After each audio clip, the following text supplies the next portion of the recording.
नमस्कार साथियों, मेरा नाम है संदीप गुप्ता। आप देख रहे हैं संदीप गुप्ता बेरोजगार चैनल को। आज हमारे साथ हैं दीपक भाई, जिन्होंने मात्र 20 साल की एज में मध्य प्रदेश आरक्षक का एग्ज़ाम निकाला है, वो भी 3 महीने की पढ़ाई में। तो सबसे पहले मैं दीपक भाई का हमारे चैनल पर स्वागत करना चाहूँगा। सर, स्वागत है आपका। बहुत बहुत धन्यवाद संदीप सर जी। तो जैसा कि मैंने आप लोगों को बताया कि जो हमारे दीपक भाई हैं, उन्होंने मात्र 3 महीने में आरक्षक का पेपर निकाला है, बहुत ही कम एज में। तो उनका परिचय हम जानेंगे कि उन्होंने तैयारी किस तरीके से की है, वो रहते कहाँ थे, उन्होंने तैयारी कहाँ किन परिस्थितियों में की है, क्या पढ़ा है, क्या उन्होंने एक्चुअली में छोड़ा है, क्योंकि 3 महीने में क्या है, सारी चीज़ें पढ़ना इम्पॉसिबल है। तो उन्होंने क्या क्या सेलेक्टिव चीज़ें पढ़ी हैं, उनका मार्गदर्शन कौन कौन रहे हैं, ये हम सारा विवरण डिटेल में जानेंगे। और पोस्ट लगने के बाद में, जॉब लगने के बाद में उन्होंने क्या क्या चीज़ों को फेस किया है, उन्होंने किस तरीके से जॉब होती है, सारी चीज़ें हम यहाँ पे डिटेल में जानेंगे। तो मैं दीपक भाई से बोलना चाहूँगा कि आप स्टेप बाय स्टेप मुझे हर एक चीज़ बताएं। देखिए संदीप सर, पहले तो मैं अपना परिचय दे देता हूँ। मेरा नाम दीपक कुमार रजक है। मूल निवासी मैं रायसेन का रहने वाला हूँ। वर्तमान में मेरी पदस्थापना मध्य प्रदेश पुलिस के अंतर्गत 23वीं वाहिनी विस्वल भोपाल में है जी। हाँ, तो दीपक भाई, हम आपसे ये जानना चाहेंगे कि आपने मात्र 3 महीने में एग्ज़ाम को कैसे क्रैक किया। देखिए, 3 महीने में एग्ज़ाम क्रैक करने का सबसे बड़ा एक मेरे साथ जो कारण रहा है, अब मैं बोलूं कि एक दृढ़ निश्चय। किसी भी एग्ज़ाम को क्वालिफाई करने के लिए एक दृढ़ निश्चय की ज़रूरत रहती है, जो एक आपको पहले से एक दृढ़ निश्चय करना पड़ेगा। साथ में 3 महीने में हमको सिलेक्टेड चीज़ें पढ़नी रहती हैं, कुछ चीज़ें छोड़नी पड़ती हैं। तो उसके लिए सबसे ज़्यादा रोल रहता है प्रैक्टिस सेट जो वगैरह से हम प्रैक्टिस करें, साथ में प्रीवियस ईयर पेपर जो आए हैं एग्ज़ाम पैटर्न पर ध्यान दें, हम एग्ज़ाम पैटर्न के हिसाब से ही पढ़ाई करें जी। तो दीपक भाई, मैं इंटरव्यू लेने से पहले मैंने थोड़ा आपके बारे में जाना था कि आप शायद भोपाल में ना रहकर भोपाल में कहीं और आसपास की जगह पे रहते थे। यहाँ पे आपने रूम से लेके पढ़ाई की है। बिल्कुल। तो आपने किस तरीके का संघर्ष किया, आप हमें थोड़ा सा डिटेल में बताएं। देखिए, मैं रूम से रहता था, अकेला रहता था। यहाँ पर घर, मेरा परिवार जो है रायसेन ज़िले में रहता है, तो मैं यहाँ पर अकेला रहता था, रूम से रहता था। साथ में डेली कोचिंग जाया करता था। कोचिंग जाने के लिए बाइक जाता, दोस्तों के साथ चला जाता था, कभी पैदल ही भी चला जाता था जी। बिल्कुल। अच्छा, तो आपने कहीं कोचिंग वगैरह की है सर?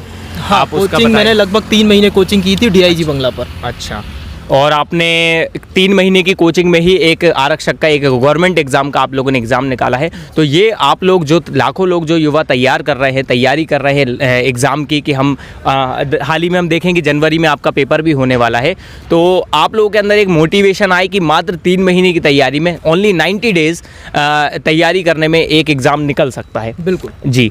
तो मैं आपसे ये जानना चाहूँगा कि आपने फिर उसके बाद में फिजिकल के लिए कितने दिन आपको लगे फिजिकल को तैयार करने के? देखिए, पहली बात तो ये कि किसी भी एग्जाम में फिजिकल का रोल भी एक बहुत बड़ा रोल रहता है। ऐसा नहीं है कि आप रिटन निकाल लें तो फिजिकल पे फोकस ना करें, आपको दोनों एग्जाम पर फोकस करना होगा, चाहे वो फिजिकल हो चाहे वो रिटन एग्जाम हो। जैसे ही आपका रिटन एग्जाम निकलता है, इसके बाद तुरंत ही आप बात फिजिकल की तैयारी करें। फिजिकल को हल्के में बिल्कुल ना आगे।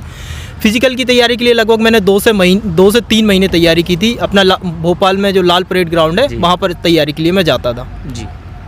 अच्छा, दीपक भाई, मैं आपसे ये जानना चाहूँगा कि फ़िज़िकल आपने 3 महीने में तैयार तो किया, लेकिन जब आप फिज़िकल देने गए होंगे तो आपका फर्स्ट अटेम्प्ट भी था ये जी।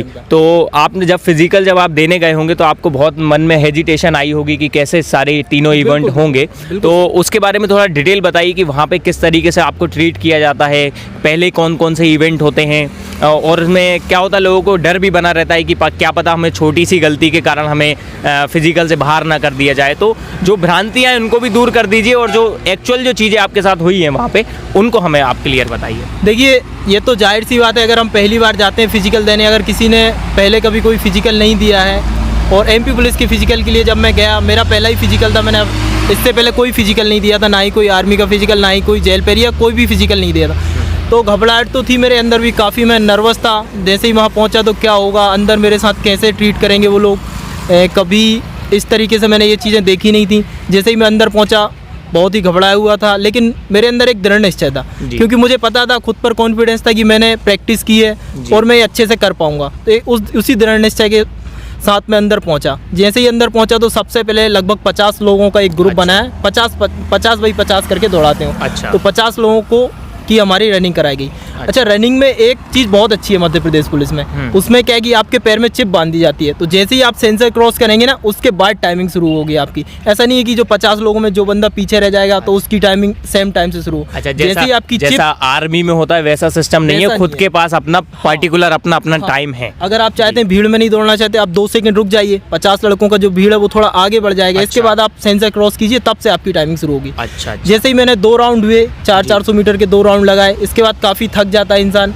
लेकिन जो हम ग्राउंड पे प्रैक्टिस करते हैं फिजिकल से पहले, तो वो मेहनत जब हम करते हैं तो वो मेहनत के दौरान हमारा स्टेमिना बन जाता है, वो स्टेमिना हमारा वहाँ पर काम आता है। क्योंकि रनिंग के बाद लगभग हमको 15 से 20 मिनट का टाइम मिलता है सर लॉन्ग जंप के लिए। अच्छा, दूसरे इवेंट के लिए। अच्छा। मैं आपको बता दूं कि रनिंग के लिए सिर्फ एक ही मौका रहता है, उसमें आपको 2 मिनट 45 सेकंड के अंदर पुरुष वर्ग है उसके लिए क्वालिफाई करना रहता है। अच्छा। 2 मिनट 45 सेकंड में अगर आप रनिंग क्वालिफाई हो जाते हैं तभी आपको अगली इवेंट करने का मौका मिलेगा। अगर कोई गलती से डिस्क्वालीफाई हो जाता तो उसको आगे की इवेंट करने का मौका नहीं मिलेगा।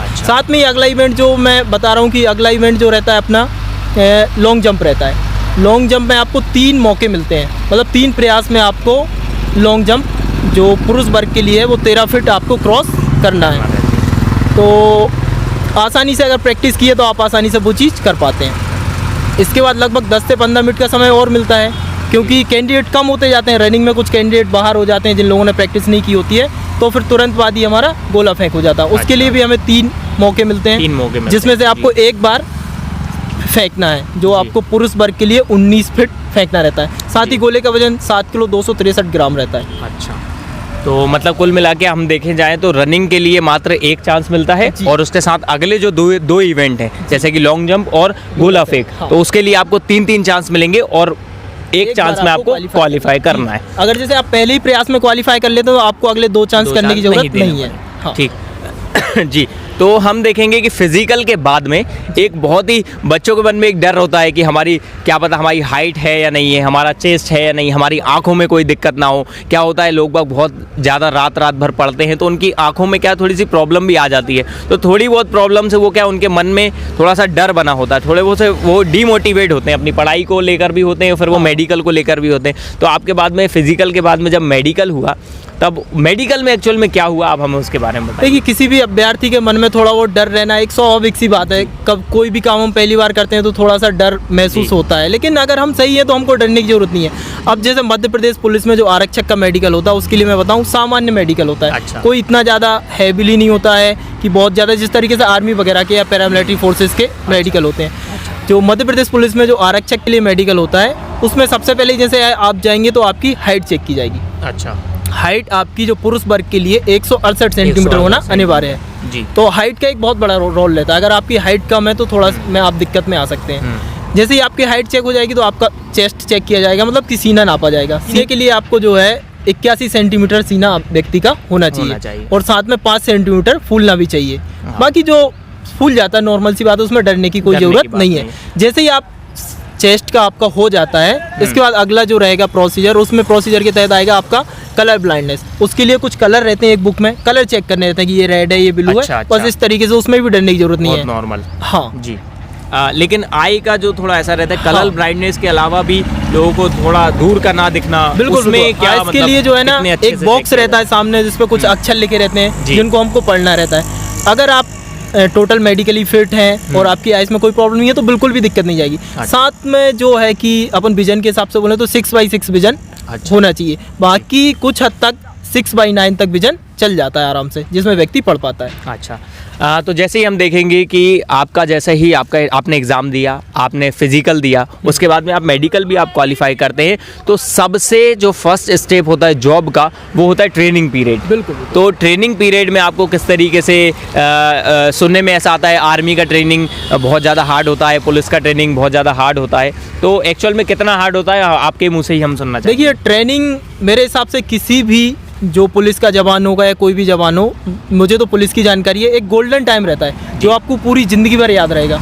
जो मध्य प्रदेश पुलिस में अपनी ट्रेनिंग होती है, लगभग 44 सप्ताह की ट्रेनिंग दी जाती है। अच्छा। हाँ जी। जैसे ही आप पहली बात तो ये कि ज्वाइनिंग होगी, ज्वाइनिंग के लगभग 10 से 15 दिन तक आपको यूनिट में रखते हैं। अच्छा। और एक और बात बता दूं मैं, कुछ मेरे साथी भी हैं, कुछ दोस्त भी हैं कि भाई सैलरी के ट्रेनिंग के दौरान सैलरी मिलती है नहीं, तो अच्छा। इसके लिए आपको डरने की जरूरत नहीं है। हाँ। जैसे ही जिस दिन से आप ज्वाइन करेंगे मध्य जी। प्रदेश पुलिस, पहले दिन से ही आपकी सैलरी स्टार्ट हो जाएगी। अच्छा। तो सैलरी आपको बराबर मिलेगी। अच्छा अच्छा। इसके बाद फिर आपका ट्रेनिंग का सफ़र शुरू होगा। ट्रेनिंग में भी मैं था, जैसे कि मेरे अंदर भी काफ़ी डर था कि मैं एकदम से जाऊंगा, कैसे ट्रेनिंग करूंगा, क्या होगा। मैंने तो कुछ कभी ऐसा हुआ ही नहीं है मेरे साथ। लेकिन ऐसा नहीं है कि ट्रेनिंग में उनको ही पता है कि आपको एकदम से कोई चीज़ नहीं करा सकते हैवीली की, पता चला एक ही दिन 10 किलोमीटर रनिंग करा दें, ऐसा कुछ नहीं है। स्टेप बाय स्टेप आपको धीरे पैदल चलने से सिखाना शुरू करते हैं। अच्छा। सारी चीज़ें स्टेप बाय स्टेप जी। चलती हैं, जिसमें हमारा फिजिकल ट्रेनिंग रहता है, वेपन ट्रेनिंग रहता है, अच्छा। ड्रिल वगैरह रहती है, हम्म। और ये सब चीज़ें रहती अच्छा, है। मतलब कुल मिला के घबराने की बात नहीं है, वहाँ पे बिल्कुल। इंस्ट्रक्टर होते हैं हाँ। जो आपको हर एक चीज़ बताते रहते हैं। बिल्कुल, बिल्कुल। है ना? स्टेप बाय स्टेप आपको हाँ। सारी चीज़ें कवर करवाते रहते हैं। तो दीपक भाई, मैं आपसे ये जानना चाहूँगा कि आपकी जैसे ही ट्रेनिंग कंप्लीट होती है उसके बाद में फिर आपकी रियल जॉब चालू होती है। हाँ, लेकिन जी। उसके दौरान ट्रेनिंग में हमको एग्जाम भी क्वालिफाई करना रहता है सर। अच्छा। तो वो ऐसा नहीं है कि कई लोगों के मन में डाउट रहता है कि अगर ट्रेनिंग में फेल हो गए तो क्या होगा, तो इसके लिए डरने की जरूरत नहीं है। पहली बात तो 99% लोग ट्रेनिंग में फेल नहीं होते हैं। अच्छा। बाई चांस कभी क्या रहता है, जिस दिन पासिंग आउट परेड होना रहती है, उस जी। दौरान अगर किसी के साथ कोई अनहोनी हो जाए, किसी का हाथ मोच गया, पैर में कोई दिक्कत आई, तबीयत तो उसकी खराब है पासिंग या- आउट नहीं हो जी। पाई, हाँ, तो वो नेक्स्ट बार जब भी पासिंग आउट परेड होगी उसमें हो जाएगा। और ट्रेनिंग में भी अगर किसी इवेंट में आप फेल हो जाते हैं तो आपको दोबारा मौका मिलेगा। जब तक आप पास नहीं होंगे तब तक अच्छा, मतलब आपकी कोई ट्रेनिंग दी जाएगी। कोई मतलब ट्रेनिंग की लिमिटेड जरूरत नहीं है। लिमिटेड वो नहीं है, आप जब तक हाँ। देना चाहें आप जब तक दे बिल्कुल, सकते हैं। बिल्कुल। ये मतलब कोई मिला के आपकी अगर ट्रेनिंग चालू हो गई तो आपकी जॉब 100% लग गई है। बिल्कुल सर, ऐसा हम मान सकते हैं। हाँ बिल्कुल। जैसे ही आपकी ट्रेनिंग में है, आप जब तक आप ट्रेनिंग पास नहीं करेंगे तब तक आपकी ट्रेनिंग चलेगी। तो जैसा कि आपने देखा, दीपक भाई ने सारी चीज़ें बताई अपने एग्ज़ाम से रिलेटेड, फिज़िकल से रिलेटेड, मेडिकल, उसके बाद में ट्रेनिंग, उसके बाद में जॉब प्रोफाइल। एक शायद चीज़ छूट गई है, जैसे कि आपको आगे जॉब करना क्या रहती है। आप मतलब किस तरीके की जॉब अभी करते हैं, अभी आप कहाँ पोस्टेड हैं, हाँ, थाने में हैं या बटालियन में हैं? हाँ आप देखिए, वो मेरी चीज़ बता जो पोस्टिंग है अभी 23वीं वाहिनी विजबल भोपाल के अंदर 23 बटालियन, जो भोपाल में भदभदा रोड पर है। जी। साथ में जो ड्यूटी के आपने बोला कि पुलिस विभाग में ड्यूटी तो डिसाइड नहीं है, ये तो एक हमारे मध्य प्रदेश पुलिस की विडंबना है, या पुलिस की विडंबना है कि ड्यूटी डिसाइड नहीं रहती है। बाकी कई लोग डराते हैं कि 24 घंटे ड्यूटी रहती है तो कैसे करेगा कोई इंसान। तो ऐसा नहीं है कि हमारे सीनियर्स को पता नहीं है कि ये भी एक इंसान है, उनको भी पता है कि भाई ये भी एक इंसान है, कंटिन्यू 24 घंटे ड्यूटी नहीं कर सकता। तो एक ओवरऑल देखा जाए तो 8 से 12 घंटे के बीच में ड्यूटी रहती है। अच्छा। कुछ विषम परिस्थितियों को छोड़कर, कुछ जो विषम परिस्थितियां रहती हैं, कभी कोई दंगा हो जाए या किसी भी तरीके के कुछ केसेस हो जाते हैं, तो उन जी। विषम परिस्थितियों में आपकी ड्यूटी 12 से 15 घंटे तक आपकी हो सकती है। अच्छा, तो जैसा कि आपने देखा कि दीपक भाई ने सारी चीज़ें बताई, अपनी जॉब के बारे में बताया कि वो किस तरीके से जॉब करते हैं, कितने घंटे जॉब करते हैं। लेकिन मैंने जैसे आपके बारे में थोड़ा जाना है कि मैंने सुना है कि शायद आप कोचिंग जब जाते थे तो आप लिफ्ट लेके जाया करते थे। बिल्कुल, बिल्कुल। तो वो सीन क्या है, मतलब आपने किस तरीके से वो चीज़ें कंट्रोल की हैं, अपने आप को फेस की हैं वो सारी की सारी चीज़ें? देखिए संदीप सर, वो जी। एक दौर था, उस समय मेरी क्या है, आर्थिक स्थिति ज़्यादा अच्छी नहीं है। मैं एक मध्यम वर्गीय परिवार का लड़का जी, हूँ, सरकारी स्कूल में पढ़ा हुआ लड़का हूँ। जी जी। तो इसके बाद मैं भोपाल आया। कॉलेज के दौरान ही अपनी कोचिंग चालू कर दिया था। मध्य प्रदेश पुलिस की भर्ती निकली, मैंने फॉर्म डाला। जी। तो मेरे दोस्त यार थे, उनको साथ चला जाता था, कभी लिफ्ट लेके, कभी गाड़ी नहीं मिलती थी तो पैदल ही चला जाता था। अच्छा। तो ऐसा नहीं है कि मैंने संघर्ष नहीं किया, संघर्ष तो किया है। जी। तो देखिए साथियों, आपने खुद देखा कि 3 महीने सिर्फ दीपक भाई ने तैयारी की है। बिल्कुल। और 3 महीने ही उन्होंने फिजिकल के लिए दिए हैं। तो आप खुद देख सकते हैं, मात्र एग्ज़ाम निकालने के लिए उन्होंने 3 महीने ही तैयारी की है। और वो तैयारी के दौर आप खुद सोच सकते हैं कि वो कोचिंग जो गए तो ना उनके पास गाड़ी है, हाँ। ना वो ऑटो से गए हैं, उन्होंने लिफ्ट ली है या अपने फ्रेंड के साथ में गए हैं साथ में। तो आप देखिए, जब इतना संघर्ष करने के बाद में व्यक्ति 3 महीने की तैयारी करे और एक एग्ज़ाम को निकाल सकता है, तो आप लोग भी एग्ज़ाम को आसानी से निकाल सकते हैं। बस आपके अंदर एक कॉन्फिडेंस होना चाहिए कि हमें ये चीज़ करना है, मतलब करना है। मैं तो ये कहना चाहूँगा कि अगर कोई व्यक्ति दृढ़ निश्चय अपने मन में बना ले, आराम से 2 से 3 महीने की मेहनत में मध्य प्रदेश पुलिस आरक्षक का पेपर निकाल सकता है। इतना कोई हैवीली नहीं आता है। उसके लिए भी मैं ये है कि आपने जो प्रीवियस ईयर के पेपर है उनको लगाइए, आप बार जो प्रैक्टिस सेट है उनसे लीजिए।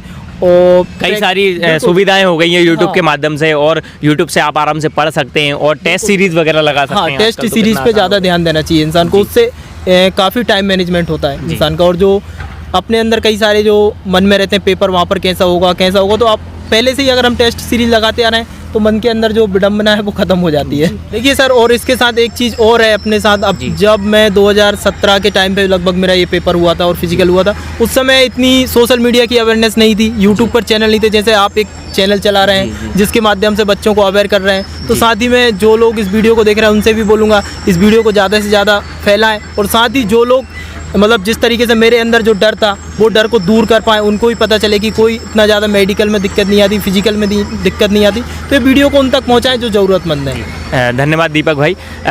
दीपक भाई से मैं एक और लास्ट सवाल में पूछना चाहूँगा जो एक्चुअली में आपके लिए है, जो लाखों लोग तैयारी कर रहे हैं। अभी हम देखें हाल ही में जनवरी में उम्मीद है कि पेपर हो जाएगा, जिनके लिए 12 लाख करीब फॉर्म आए हैं। तो जो लोग लाखों लोग जो तैयारी कर रहे हैं उनके लिए आप क्या सजेशन देना चाहेंगे कि उनकी वो एक मोटिवेशन उनके अंदर बिल्ड हो और जो थोड़ा मजबूत भी रहे, थोड़ा लॉन्ग टाइम तक रहे जब तक उनका एग्ज़ाम ना निकले? देखिए, जैसे कि आपने बोला कि आप क्या सजेशन देना चाहेंगे, तो सजेशन के लिए तो मैं इतना ही बोलना चाहूँगा कि दृढ़ निश्चय किसी भी एग्ज़ाम को क्वालिफाई करने में बहुत ही कारगर साबित होता है। साथ में एक और चीज़ चल रही है अभी कि पोस्ट कम है, तो पोस्ट के लिए तो मैं ये बोलना चाहूँगा कि आपको तो सिर्फ एक पोस्ट से जब मतलब है, ऐसा 4000 प्लस कुछ वैकेंसियाँ हैं, तो उसमें से सिर्फ आपको एक चाहिए, तो एक के मुकाबले तो 4000 बहुत हैं यार, क्या दिक्कत है। साथ में ये एग्ज़ाम के लिए जिस तरीके से है कि प्रीवियस ईयर के जो सेट पेपर हैं उनको लगाएं, साथ ही जो मॉडल टेस्ट पेपर हैं उनको ध्यान दें, मतलब जो एग्ज़ाम पैटर्न को समझें, एग्ज़ाम की डिमांड क्या है उस हिसाब से तैयारी करें। ऐसा नहीं है कि आप पता चला कि हिस्ट्री का एक क्वेश्चन आ रहा है और आप 1 महीने तक हिस्ट्री पढ़ रहे हैं, जितनी ज़रूरत है उस हिसाब से तैयारी करें। अच्छा, बिल्कुल। और जैसे कि थोड़ा MP GK पर भी ध्यान दें, साथ में मैथ्स पर ध्यान दें। जी बिल्कुल।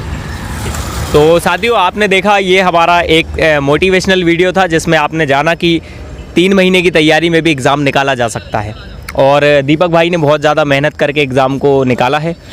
मैं तो उनके भविष्य के लिए दुआ करूँगा, कामना करूँगा कि वो ऐसे ही आगे बढ़ते रहें, और भी आगे एग्ज़ाम दें तो वो और आगे बढ़ते रहें। तो यहीं मैं अपनी वाणी को विराम देता हूँ, और आगे भी हमारे चैनल पर इसी तरह की मोटिवेशनल वीडियो आती रहेंगी, और साथ ही साथ एग्ज़ाम से रिलेटेड सारी जानकारी आपको, ऑथेंटिक जानकारी आपको हमारे चैनल के द्वारा मिलती रहेंगी। तो मेरा बस यही कहना है कि इस वीडियो को ज़्यादा से ज़्यादा शेयर कीजिए, हमारे चैनल को सब्सक्राइब कीजिए, और अपने अंदर एक मोटिवेशन बिल्ड कीजिए कि हम ये एग्ज़ाम निकाल सकते हैं। और हमारे चैनल से आप जुड़ते रहेंगे तो आपको मोटिवेशन आता ही रहेगा, क्योंकि हम इसी तरीके की वीडियो और भी लाते रहेंगे। जी, तो साथियों, जय हिंद। आपसे एक ही अपील है कि हमारे चैनल को सब्सक्राइब करके ज़रूर जाएं, क्योंकि ये बिल्कुल ही फ्री है। धन्यवाद।